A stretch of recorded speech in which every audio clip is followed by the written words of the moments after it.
how to change your username in Discord. Hi everyone, welcome back to our channel. In today's video, I'll simply guide you through the steps on how you can change your username on Discord, so make sure to watch the video till the very end.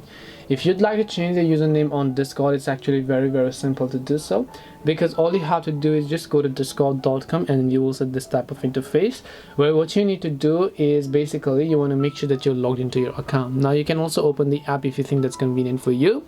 Once you've done that, right here you'll be able to find this little gear icon, so you want to make sure to click the gear icon here, which is the user settings icon. And once you're here on this page, you'll be able to go ahead and then see all these sorts of details, where what you want to do is right here you can see username. So make sure you're under my account, go to username, click the edit button next to username, click on get started, and all you have to do is confirm a display name first, and now you can simply enter the username that you would like to use. So once you enter the username that you would like to use over here, you'll be able to go ahead and then basically click the submit option that you can find here. Once you click the submit option that you can find here, it is going to take you to this page to confirm the changes, and your username will get successfully changed on Discord.